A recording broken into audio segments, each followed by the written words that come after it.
ठीक है। So first 6 cranial nerves we have completed। ठीक है, रेस्ट 6 जो है वो आज हम इंशाल्लाह कंप्लीट करेंगे। तो we'll start with the facial nerve today। ठीक है, it's the 7th cranial nerve and it is a mixed nerve। ठीक है, हर nerve का ये आपको लाजमी पता होना है कि it is sensory, motor or it is a mixed nerve। So facial nerve is a mixed nerve and is also called as the nervus facialis।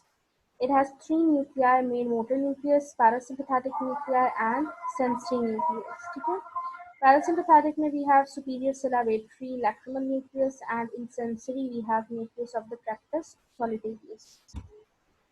So basically now coming to the functions। ठीक है, so as I told that it is a mixed nerve, so obviously the mixed nerve में हमारे पास जो है sensory function भी होगा, motor function भी होगा। ठीक है, तो इसमें हमारे पास सेंसरी जो है दोनों तरह के हैं, जनरल सेंसेशंस भी हैं एंड स्पेशल सेंसेशंस भी। बेटा आप हैंड रेज क्यों कर रहे हैं? मेरी आवाज़ सबको क्लियर आ रही है?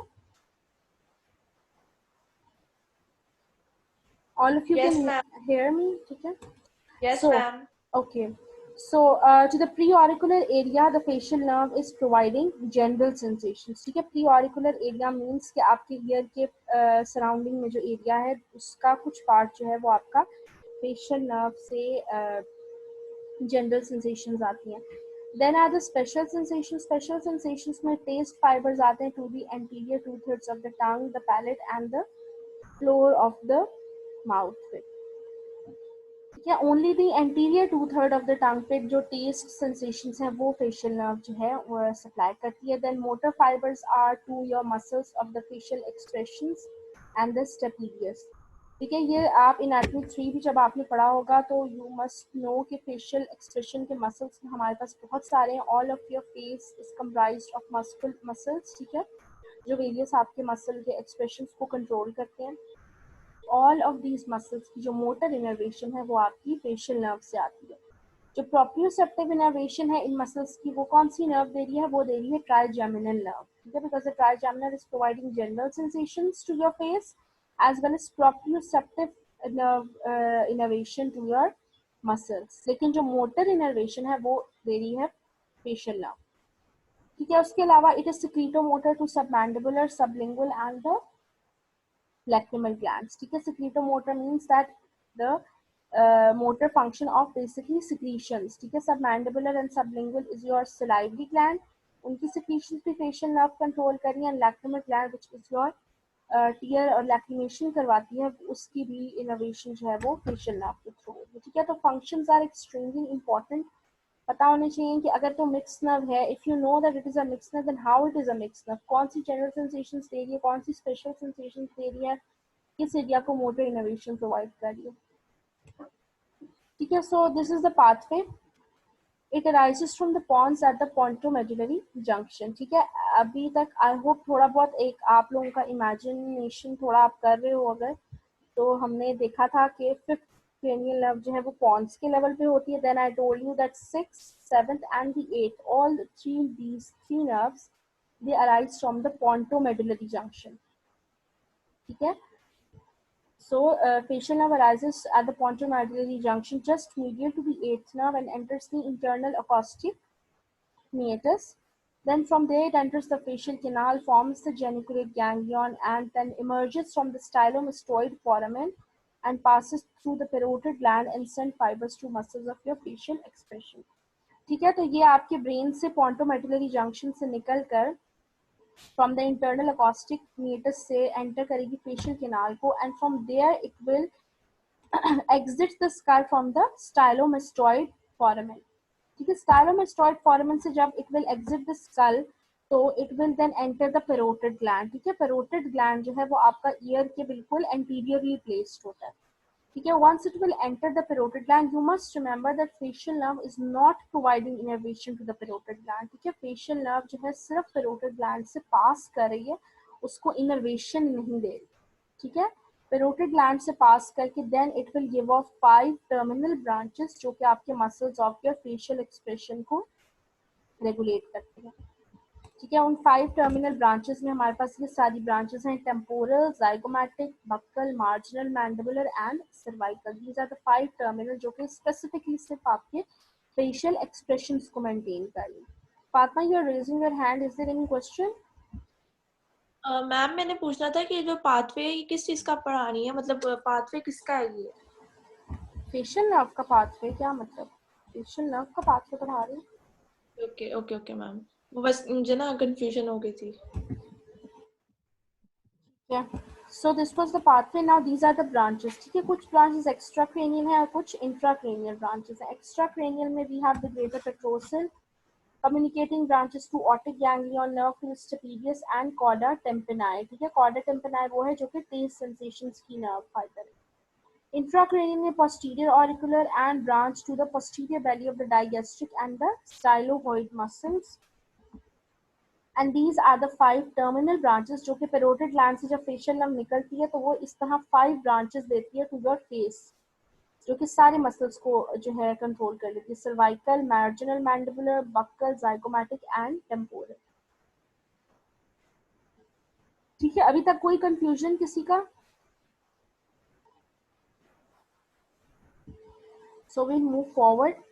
ठीक है, अब ये तो हो गया इसकी इनाटमी, ठीक है, कि कहाँ से स्टार्ट हुई, कहाँ कहाँ ब्रांचेस दे रही है, फंक्शन क्या है। ठीक है, जो इम्पोर्टेंट बात जो कि आपके वाइवा के लिए बहुत ज़्यादा इम्पोर्टेंट है वो इसकी क्लिनिकल एग्जामिनेशन है। ठीक है, कि अगर कोई पेशेंट आपके पास आता है and you have maybe a rough idea कि maybe the patient is suffering from facial nerve paralysis, या उसका कोई यू हैव टू चेक कि whether the facial nerve is intact और नॉट, तो how you have to examine the patient. ठीक है, तो सबसे पहले जब भी फेशियल नर्व को हमने देखना होगा कि प्रॉपर है कि नहीं, we will first look at the face, we will observe the face for any asymmetry and any involuntary movements. ठीक है, अगर तो कोई पैरालिसिस होता है तो यूजुअली फेस की जो होती है वो एसिमेट्री होती है। ठीक है, facial muscles obviously they are not properly working, तो उनमें एसिमेट्री आती है।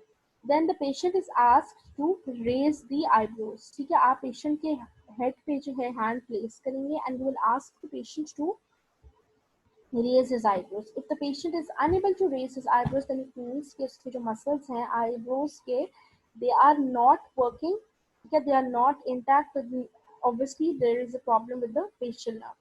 Patient is asked to smile and show his or her teeth. The patient is asked to close eyes and do not let me open them. Patient is asked to blow. Taste sensations are checked by placing small amounts of sugar, salt, vinegar and quinine on the tongue। ठीक है, तो first of all आपने उसकी motor innovation check करने के लिए आपने उसके फेशियल एक्सप्रेशंस को चेक करना कि is there any abnormality in any of the facial expressions. ठीक है, स्माइल कर रहा है तो कोई माउथ डेविएट तो नहीं कर रहा, पेशेंट ब्लो कर पा रहा है कि नहीं कर पा रहा। If the patient is closing has closed his eyes तो वो against resistance close कर पा रहा है आइज के नहीं। ठीक है, उसके अलावा then special sensations में taste sensations को facial nerve control करी, तो for that we will place small amounts of something which is extremely जिसकी taste जो है वो बहुत ज़्यादा dense होगा। ठीक है, as in if something is very bitter वो रखेंगे, sugar रखेंगे, सॉल्ट या विनेगर, एनीथिंग जिसका टेस्ट जो है वो इजीली पेशेंट परसीव कर सके, उसको हम anterior two thirds of the tongue पे प्लेस करके we will check whether the patient is able to perceive the taste correctly और नॉट। ठीक है, तो ये सारे इस तरह से we can ask the patient to please up the forehead. ठीक है, यहाँ पर आपका मसल होता है, I don't remember the name, ठीक है, जो मसल होता है which is basically allowing your eyebrow आपकी forehead wrinkling और frowning में help करता है। Then we keep the eyes closed against resistance, puff up cheeks and reveal the teeth। ठीक है, तो अगर माउथ में इस तरह प्रॉपरली एक पेशेंट की teeth reveal हो रहे हैं, then that means that there is no problem with the patient। But if there is any sort of deviation, एक साइड पे माउथ डिविएटेड है, एक साइड पे टीथ जो है वो रिवील नहीं हो रहे properly, then it means that there is some problem in the patient। ठीक है, क्लिनिकल एग्जामिनेशन समझ आ गया? Any question? Any question ma'am ji? Ma'am जो आपने प्री ऑरिकुलर बताया था वो मैम वो ईयर के अंदर वाला हिस्सा है या उसके जो इर्द गिर्द एरिया? नहीं, अंदर वाला नहीं, बाहर वाला एरिया सराउंडिंग में। अब्रिश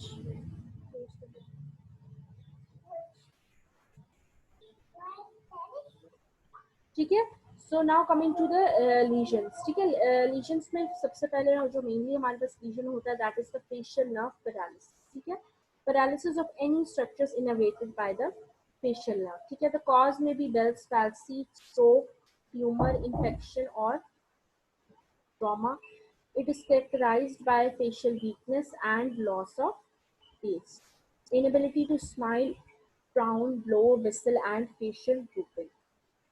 ठीक है। कॉजेज में मेनली जो यूजुअली हमारे पास हमारी सोसाइटी में होता है वो स्ट्रोक होता है, ठीक है। कि स्ट्रोक का पेशेंट है तो उसका वो फेशियल पैरालिसिस उसको हो सकता है, अदरवाइज ट्यूमर है तो ब्रेन का, उससे फेशियल नर्व कंप्रेस होकर पैरालाइज हो सकती है, ठीक है। बेल्स पाल्सी यूजुअली जो है वो होता है जब when there is no cause of the facial nerve paralysis, तो उसको हम बेल्स पाल्सी कह देते हैं, ठीक है। कोई अंडरलाइन कॉज समझ नहीं आ रहा तो देन वी से कि patient suffering from Bell's palsy, ठीक है। नाउ अब जब हम लीजन्स की बात करेंगे फेशियल नर्व की, then there are two types, upper motor and lower motor, ठीक है। ये बेटा एक्सट्रीमली एक्सट्रीमली एक्सट्रीमली इंपॉर्टेंट है, ठीक है। वाइवा में अगर मैंने आपसे पूछा कि you have to differentiate the symptoms of the upper motor and the lower motor neuron lesion, और अगर किसी ने आंसर नहीं किया देन ही और शी डज नॉट कंसिडर कि वो पास कर सकता है, ठीक है। इट इज़ एक्सट्रीमली इंपॉर्टेंट और ये आप लोगों की फिंगर टिप्स होना चाहिए। आप अभी से अपना कॉन्सेप्ट इसका क्लियर करें। यू मस्ट नो कि अपर मोटर न्यूरॉन लीजन कहाँ हो रहा है, उसके क्या क्या सिम्टम्स हैं, लोअर मोटर न्यूरॉन लीजन कहाँ पर हो रहा है, उसके क्या क्या सिम्टम्स हैं। आई एम मतलब मुझे लग रहा है कि शायद पहले आप लोग ये पढ़ चुके होंगे, एनाटॉमी 3 में थोड़ा बहुत आइडिया होना चाहिए आपको इसका, ठीक है। तो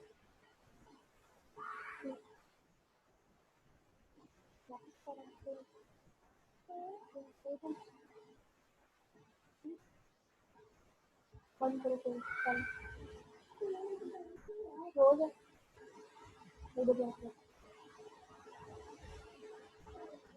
So, upper motor versus the lower motor neuron. The part of the facial nucleus that controls the muscles of the upper part of the face receive fibers from both the cerebral hemispheres. ठीक है। अब ये है कि जो हमारा अपर part of the face है उसको राइट, और अब इतना तो पता ही है ना कि फेशियल नर्व दो होती है, एक राइट होती है और एक लेफ्ट होती है, ठीक है। तो अब जो अपर पार्ट ऑफ द फेस है उसको राइट फेशियल नर्व से भी फाइबर्स मिल रहे हैं और लेफ्ट फेशियल नर्व से भी फाइबर्स मिल रहे हैं। So lesions involving upper motor neuron में only the muscles of the lower face will be paralyzed. लेकिन patients with the lower motor neuron lesion, all the muscles on the affected side will be paralyzed. The lower eyelid will droop, angle of the mouth will sag, tears will flow, and saliva will dribble from the center of the mouth. The patient will be unable to close eyes and expose teeth fully on the affected side.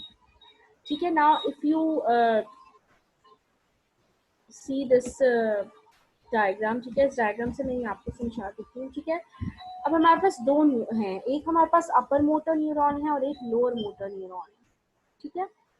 अगर आप ये देखें अपर motor neuron reason है जो कि आप देखें basically upper motor neuron वो होता है जो कि eight the level of the cerebral hemisphere पड़ा हुआ होता है, ठीक है।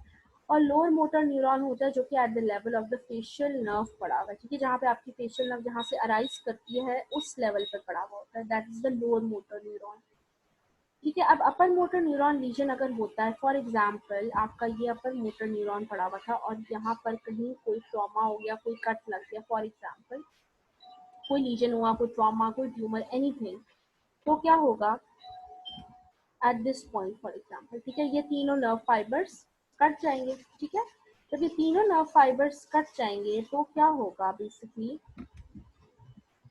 ये अब ये ग्रीन वाले फाइबर्स भी नहीं जा रहे, ठीक है, ये भी नहीं जा रहे, ये रेड वाले भी नहीं जा रहे और ये ब्लू वाले भी नहीं जा रहे, ठीक है। तो अब बेसिकली क्या हो रहा है कि आपकी opposite side of the face के का ओनली जो है उसका लोअर पार्ट वो इफेक्ट होगा, ठीक है। यहाँ पर लीजन आया, ठीक है, तो अब सिर्फ ये वाला जो है ना फाइबर, ये वाला जो है नहीं जा रहा, तो only the lower part of the face of the opposite side will get affected by the only lower part, because जो ये अपर पार्ट है उसका ये वाला फाइबर तो कटा हुआ है लेकिन इस साइड से भी इसको फाइबर्स जो है वो रिसीव हो रहे हैं, तो the upper part of the face will remain affected, unaffected, but only the lower part of the face will get paralyzed in a upper motor neuron lesion. So you will say that whenever the patient is suffering from an upper motor neuron lesion, the contralateral lower part of the face will get paralyzed and the rest of the face will be normal. ठीक है, I hope I made my self clear. मैं एक दफा दोबारा आप लोगों को clear कर देती हूँ. ठीक है, ये अपर मोटर न्यूरॉन पड़ा हुआ था यहाँ पर eight the level of the cerebral hemisphere. यहीं पर कोई ट्रॉमा हुआ and the nerve fibre was cut at this very point. अब जब ये नर्व फाइबर यहाँ से कट जाएंगे तो you can see that the upper part of the face is having a collateral nerve fibre from the other side as well. ठीक है, अगर ये ग्रीन वाला यहाँ पर जो है पूरा नहीं जा रहा, लेकिन it is receiving fibres from here as well and the same goes for the other side of the face. ये वाला अगर फाइबर कट गया था, but the upper part of the face is receiving fibers from this side as well. So the upper part of the face will get unaffected and only the contralateral lower part will get affected. ठीक है, अभी तक किसी का कोई question है तो please tell me. समझ आ गया अपर मोटर न्यूरॉन रीजन में lower part of the face किस तरह से अफेक्ट हो रहा है and how the upper part of the face remains unaffected. Any questions?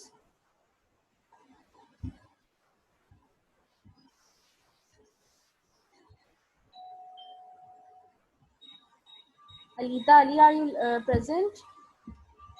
Yes, ma'am. जी बेटा, कोई क्वेश्चन है? No, ma'am. समझ आ गया अपर मोटर न्यूरॉन रीजन में क्या Yes, हो रहा है? ma'am. क्या हो रहा है upper Yes, motor ma'am. Neuron region में? मैम अपर मोटर न्यूरॉन जो है वो सेरेब्रल हेमिस्फीयर के लेवल पे होती है और जो लोअर मोटर न्यूरॉन है वो फेशियल नर्व के लेवल पे होती है. ठीक है, तो फिर upper part of the face पे क्या इफेक्ट आएगा अपर मोटर न्यूरॉन रीजन में? मैम वहाँ पे मतलब रिले मैसेजेस होंगे from the spine to muscle तक. सेरेब्रल कॉर्टेक्स और स्पाइन से जो नर्व सेंड करती है मैसेजेस वो अपर मोटर न्यूरॉन, और जो रिले मैसेजेस हैं वो स्पाइन से मसल तक वो लोअर मोटर न्यूरॉन होती है. अपर motor neuron legion of the facial nerve हुआ है तो क्या सिम्टम आएंगे पेशेंट को? कहाँ पे सिम्टम आएगा? लोअर मोटर में तो उसको फेशियल पाल्सी हो जाएगी. मैं अपर मोटर का पूछ रही हूँ कि अपर मोटर में क्या होगा? स्ट्रोक सकता है. आप लेक्चर सुन रहे हो कि हम क्या पढ़ रहे हैं? Yes ma'am. I don't think you are listening because मैंने अभी जस्ट 2 मिनट पहले ही बताया है और मैं इतनी दफ़ा पूछ रही हूँ कि किसी का कोई क्वेश्चन है but you have no concept. मेरा ना असल में नेट इशू कर रहा था तो मैं उसको सही कर रही थी. Fatira Tariq, are you listening? Are you present over here? Fatira Tariq, Fazila Sabir.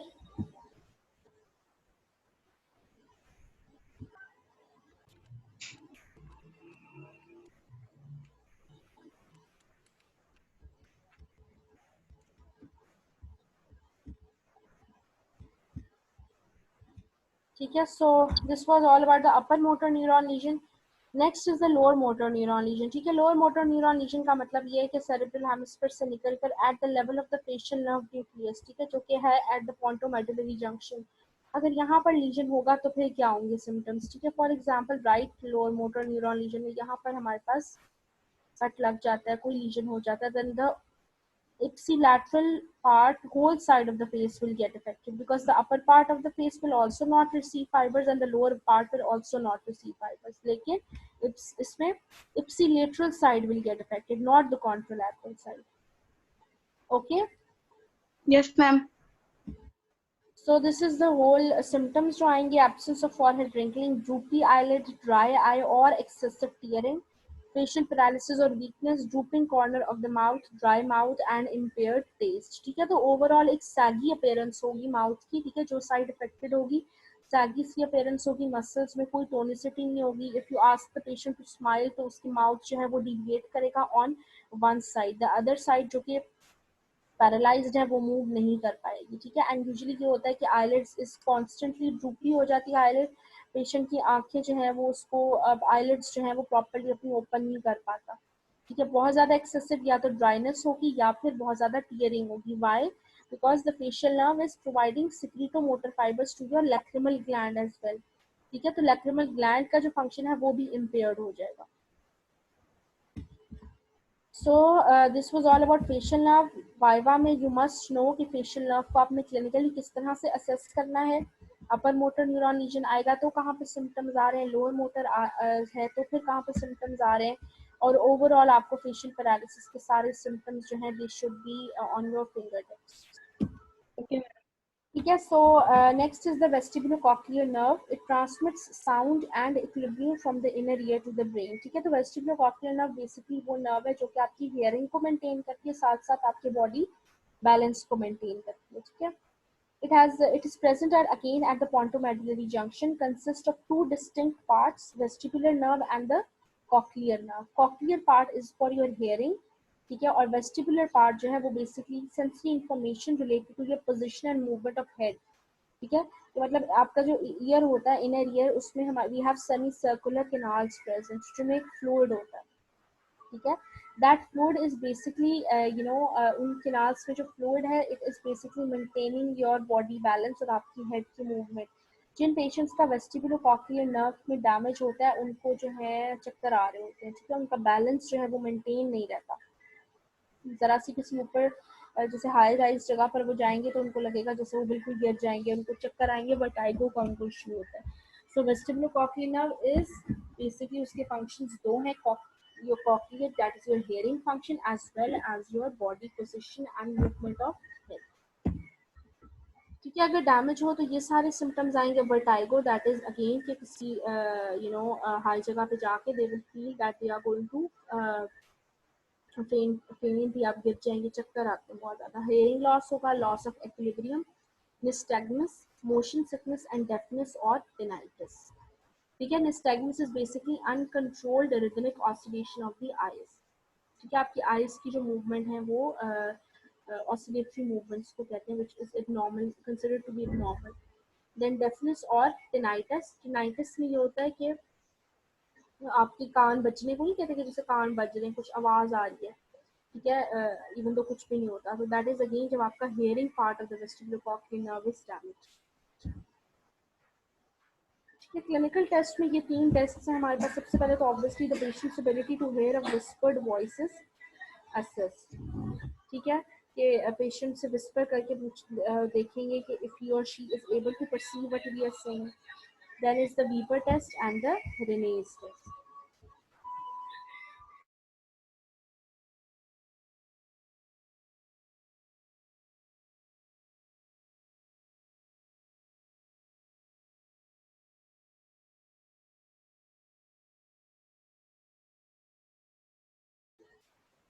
ठीक है, वीबर टेस्ट और रेनेस टेस्ट जो है दोनों इसमें ये हम बेसिकली करते हैं कि ट्यूनिंग फोक लेकर उसको पेशेंट के रेनेस टेस्ट में इस तरह से होता है कि ये मैं आपको पिक्चर दिखाती हूँ।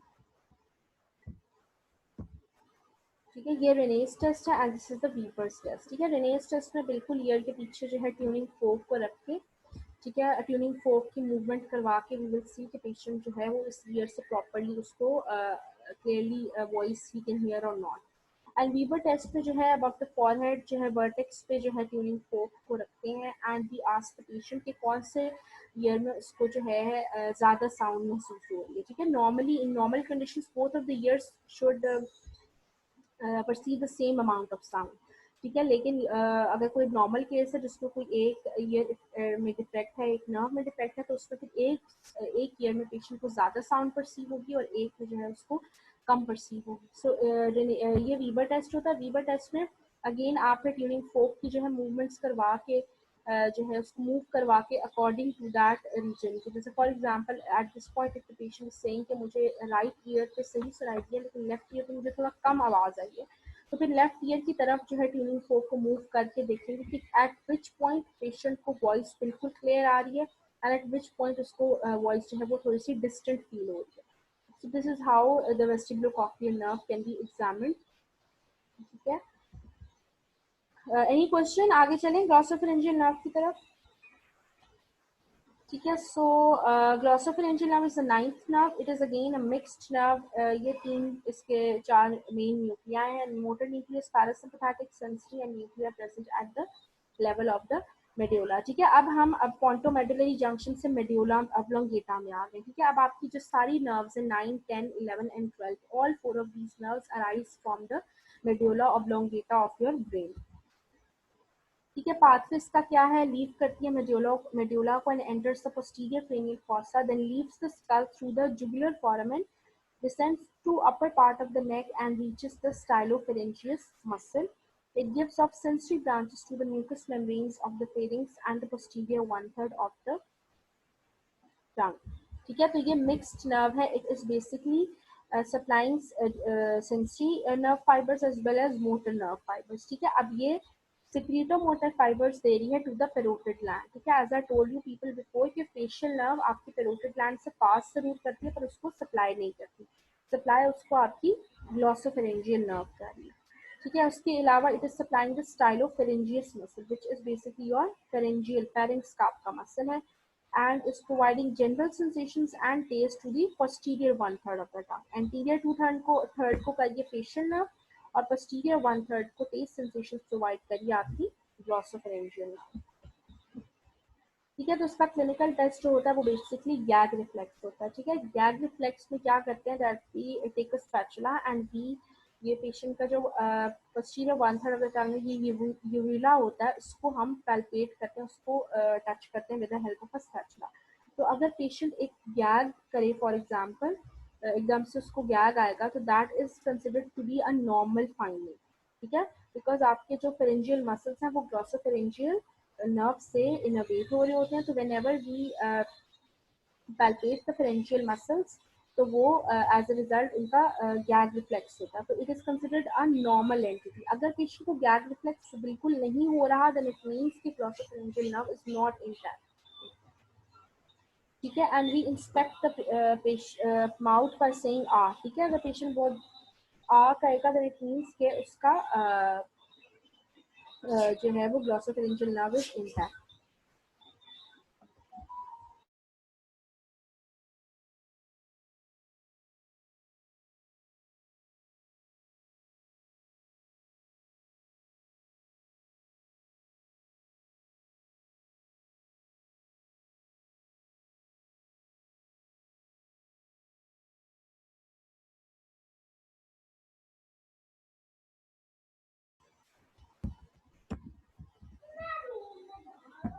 ठीक है sir, next nerve is the 10th cranial nerve, that is your vagus nerve.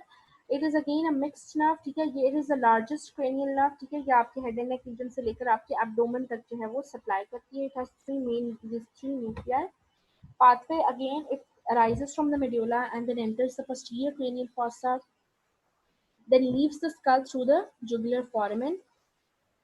The cranial root of the accessory nerve joins this and gives the pharyngeal and the recurrent laryngeal branches, descends in the neck, enters the thorax and forms part of the pulmonary plexus. ठीक है, तो vagus nerve जो है वो आपके ये सारे plexus बना रही है, pulmonary plexus, superior plexus, then it will enter the abdomen and then आगे ये आपके पूरे रीनल और सुपीरियर मेसेंटेरिक रिफ्लेक्सेस जो आपके गट के हैं, जीआईटी के हैं, उनको जो है ये सप्लाई कर रही होती है। It is the largest nerve. ठीक है, इसका क्लिनिकल टेस्ट करने के लिए अगेन हम गैग रिफ्लेक्स भी कर सकते हैं। ठीक है, लेकिन इसमें ये होता है कि यूजुअली जो वेगस नर्व होती है उसमें ये होता है दैट वी वेगस नर्व की ब्रांचेस हैं रिकरेंट लेरेंजियल नर्व्स। ठीक है, these recurrent laryngeal nerves are basically supplying to your आपके जो लैरिंग्स है, larynx is your voice box. ठीक है, लेरेंजियल मसल्स को सप्लाई करती है। ठीक है, तो whenever there is a vagus nerve palsy तो आपकी recurrent laryngeal nerve जो है is also damaged, as a result your voice becomes hoarse और absence of voice हो जाती है। ठीक है, so absence of voice या hoarseness हो तो it always indicates a vagus nerve palsy। ठीक है, any questions up till now? कोई question किसी का? No ma'am. आगे चलते हैं। ठीक है, so next is the accessory nerve। ठीक है, accessory nerve is again a motor nerve. ठीक है, ये प्योरली मोटर है, इसके हमारे पास दो रूट्स होते हैं, क्रेनियल एंड स्पाइनल रूट। ठीक है, बेसिकली जो स्पाइनल रूट है वो आपके मसल्स ऑफ द नेक को सप्लाई करता है। ठीक है, आपके नेक के 2 मेन मसल्स हैं, आई होप पता होंगे, हेड एंड नेक पढ़ चुके हो आप लोग, sternocleidomastoid and the trapezius muscle. Both of these 2 muscles are supplied by your accessory nerve. Sternocleidomastoid जो है वो आपकी नेक तक होता है और ट्रेपेजियस जो है वो आपके शोल्डर तक एक्सटेंड करता है मसल। उसके अलावा क्रेनियल रूट जो है it is supplying fibres to your muscles of soft palate, the pharynx and the larynx. ठीक है, इसका क्लिनिकल टेस्ट के लिए we will ask the patient to shrug his shoulders. ठीक है, श्रग हिज शोल्डर्स जो है जब हम करवाएंगे तो we are basically testing the trapezius muscle. ठीक है, ट्रेपेजियस मसल प्रॉपरली इंटैक्ट है कि नहीं। तो अगर पेशेंट श्रग नहीं कर सका, इट मीन्स के ट्रेपेजियस को इनर्वेशन नहीं मिल रही। Then we ask the patient to rotate the head to one side against resistance as shown in the picture। ठीक है, इससे आप अपना स्टर्नोक्लेडोमास्टोइड मसल जो है वो असेस कर सकते हैं। ठीक है, लेकिन ये चीज़ जो है ये बेसिकली मसल वीकनेस या मसल स्पैज्म में भी हो सकता है कि पेशेंट जो है head to one side rotate ना कर सके या श्रग ना कर सके शोल्डर, तो वो एक सेपरेट एंटिटी हो जाती है। लेकिन अगर नर्व का प्रॉब्लम है then it will be obviously prolonged और किसी भी मसल रिलैक्सिंग से या फिजियोथेरेपी एक्सरसाइज से जो है ये प्रॉब्लम खत्म नहीं होगा। Then your next nerve is the hypoglossal nerve. It is a motor nerve and motor innervation area to your tongue basically। क्या आपके टंग के जितने भी मसल्स हैं, हाइपोग्लॉसस, स्टाइलोग्लॉसस, जीनियोग्लॉसस, सबको ये सप्लाई करेगी। The hypoglossal nucleus is placed beneath the floor of the fourth ventricle। ठीक है, तो हाइपोग्लॉसल के नाम से आपको पता होना चाहिए कि ये सिर्फ और सिर्फ आपकी टंग की नर्व है। ठीक है, सारे टंग की जितनी भी मूवमेंट्स आप करते हैं वो हाइपोग्लॉसल नर्व करवाती है। ठीक है, we ask the patient to take his tongue out, then take it in, then move it right, then move it left। ठीक है, सबसे पहले जब भी हम टंग को बाहर निकलवाएंगे तो we will observe the tongue। ठीक है, सबसे पहले तो उसमें कोई रिंकलिंग तो नहीं है, कोई फेसिकुलेशंस तो नहीं है, उसका साइज चेक करेंगे। जिस साइड की अगर नर्व डैमेज्ड है तो उस साइड में, उसके ऑपोजिट साइड में यूजुअली ये होता है कि वहाँ का साइज ऑफ द टंग भी छोटा हो जाता है, बिकॉज ऑब्वियसली वहाँ के मसल्स यूज नहीं हो रहे होते। तो whenever the muscles are not in use तो मसल गेट एट्रोफी। ठीक है, मसल्स की एट्रोफी हो जाती है, तो as a result the size of the tongue can get smaller on that side. Other than that, we ask the patient to move his tongue right, move his tongue left, and you will see कि कहीं अगर for example we ask the patient to take his tongue out, तो कहीं उसकी एक side पे deviation ज़्यादा तो नहीं हो रही। जिस साइड पे डिविएशन ज़्यादा हो रही है इट मीन्स कि ऑपोजिट साइड की जो नर्व है वो डैमेज्ड है। So, hypoglossal nucleus receive fibers from both the cerebral hemisphere. The cells responsible for supplying the genioglossus only receive fibers from the opposite side. So, lesion of the corticonuclear fibers will cause the tongue to deviate to the opposite side. ठीक है, so this was all about today's lecture।